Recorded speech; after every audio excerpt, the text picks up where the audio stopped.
Nagaan keessan haa baay'atu. Akkam jirtu hordoftoota keenya, hordoftoota gonfoo miidiyaa. Har'a waan ajaa'ibaa fi dinqisiisaa tokko isiniif qabanneetii dhufneerra. Innis immoo waa'ee nama isin beektanii fi miidiyaa irratti irraa tajaajilamtanii tokkooti. Intarviyuu nama kanaa tokko konfiyuuzdii na taasise. Nama kana ni beektu miti laata? Hundeessaa TV ifa fayyinaa fi abbaa waldaa ifa fayyinaati. Har'a waaree booda kana intarviyuu sa'atii 2tti siqu taa'een yuutuubii irraa gaaffii fi deebii inni taasisee jiru wayii ilaalaan ture. Akka inni jedhetti saatalaayitii yeroo qilleensaa jechuun akka chaanaalii isaanii qilleensa irra turuuf waggaa tokkotti qofa qarshii miliyoona 12 kaffallaa jedhee jira. Garuu an kan na dhibe namni waggaatti yeroo qilleensaa kireeffachuudhaaf miliyoona 12 kaffalu kun mana jireenyaa akka hin qabnetu dubbachaa ture jechuudha. Kun waan ajaa'ibaa fi waan nama dinqudha. Dabalataanis immoo hojjettoota waldaa isaatii tajaajila garaagaraatiin tajaajilaniif dhaabbataadhaan nama 60 oliif mindaa ji'aan akka kaffalullee himeetii jira. Akkasumallee waggaatti barattoota harka qalleeyyii 80 fi sanaa ol fuul fandiidhaan akka barsiisuu afaanuma isaanii irraa himeetii jira jechuudha.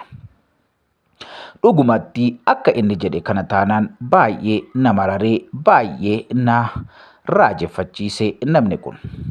Yaaddaniittu baasii baasuu kanneen osoo dhuunfaa ofiitiif oolfatee ji'a muraasa keessatti giraawundi pilaasteenii ijaarrachuu danda'a ture. Kana jechuun mana jireenyaa ajaa'ibsiisaa hanga barbaade miidhagsee hojjetachuu ni danda'a ture. Osoo mana hin qabaatiin, osoo waan keessa jiraatu hin qabaatiin waldaadhaaf saatalaayitiidhaaf qarshii miliyoona 12 ol akkasumallee namoota garaagaraa gargaaruuf namni baasii baasuu kun mana akka hin qabne gaafa dhageenyu baay'ee nu dhibee jechuudha. Garuu ani intarviyuu isaa sana irraa hubadheen namni kun nama mul'ata guddaa qabu natti fakkaata. Dhugaadhumatti mul'anni isaa baay'ee nama ajaa'ibsiisa. Dhugumatti jireenyi isaa akka hasaawe kanaan taanaan akka namni kun karaama hundaan milkaa'ee nama hundumaa caaluu ani nan amana.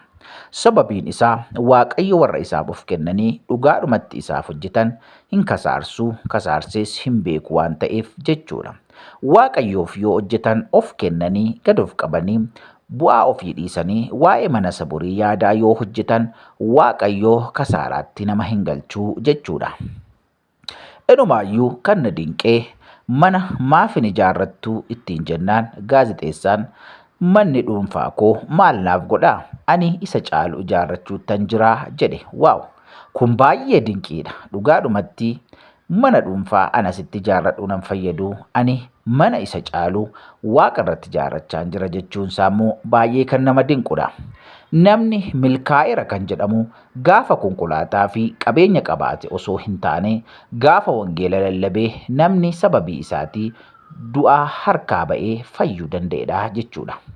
Egaa akka inni jedhetti waanuma sirrii fi waan dhugaa ta'edha kun jechuudha. Sababiin isaa nuni konkolaataa fi mana ijaarrannee gammaduurraa sababii nama sanaan gaafa namni du'a harkaa ba'ee jireenya bara baraa argatudha jechuudha. Inni ta'uu qabus kanuma lafarratti ofii kee ijaaruun Waaqa irratti wabii siif ta'uu hin danda'u. Waaqa irratti wabii kan siif ta'u wangeela dhugaa namatti himuu keeti. Yaada isaa kana anis nan deggeraa, namni hundumtuu deggeruutii qabaa jechuudha. Kan biraan immoo waldaa ifa fayyinaatti waggaa 8 darban kana qofaa keessatti lubbuu haaraan 41,000 Yesuus Kiristoosiin gooftaa fi fayyisaa ishee godhattee fudhachuu dandeesseetti jedhe. Waaw! Kun baay'ee ajaa'iba. Nama 41,000 yaaddaniittu namni 41,000 gooftaa Yesuus Kiristoosiin fayyisaa godhee fudhachuun isaa waggootan 8 kana keessatti egaa waan dinqisiisaa fi ajaa'ibsiisaadha. Kan ta'uu qabus immoo kanumadha. Oduu gaariin kana caalus hin jiru. Namni 41,000 miti lubbuun tokko sababa keetti fayyuun Waaqa irratti galaa jireenyaa siif ta'a jechuudha.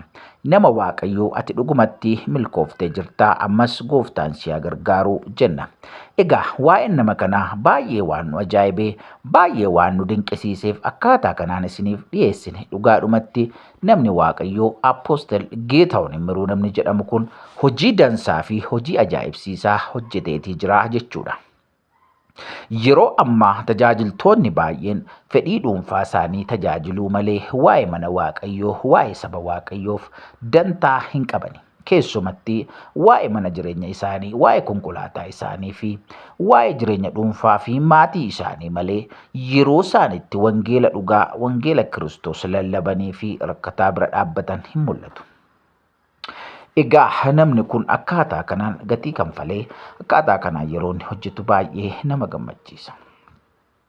Keessumatti waa'een lubbuu 41 kun waan nama raajeffachiisudha. Sababii nama kanaatiin lubbuun 41 yeroo inni Gooftaa Yesuus Kiristoosiin fayyisaa lubbuu isaa godhatee fudhatu wanti kana caalaa nama gammachiisuu fi wanti kana caalaa hojjetamuu qabu hin jiru jechuudha. Egaa tajaajilli keenya kana garas wanta darbee deemuu hin qabu. Namni karaa keenya Gooftaa Yesuus Kiristoosiin fayyisaa lubbuu isaa godhatee gaafa fudhatu kun tajaajila guddaa fi tajaajila irraa baratamudha jechuudha. Inni kan biraan immoo egaa jireenya dhuunfaa isaanii dhiisanii akkaataa kanaan barattoota harka qalleeyyii namoota homaa hin qabne abbaa fi haadha hin qabne deeggaruun isaaniis waan baay'ee irraa baratamuu fi waan baay'ee namni hunduu irraa baratudha jechuudha. Egaa gamanumaan dhaamsa nuti dhaamnu obboleessa kana yookaan immoo Apoostel Geetahuun Immiruu yookaan geggeessaa waldaa ifa fayyinaa kana jechuudhaa fi abbaa TV ifa fayyinaa hanga dandeenye tumsa barbaachisaa haa goonuufi jenna. Namni hundumtuu mul'ata isaanii bira dhaabbannee hojii Waaqayyoo wajjin hojjennu haa tumsinuu haa deeggaruun dhaamsa keenyadha. Sababiin isaa nama akkasii Waaqayyotu nuuf kenne waanta ta'eef haga dandeenye nullee bira dhaabbannee haa tumsinuu hanga dandeenye mul'ata isaanii bira haa dhaabbannu jenna.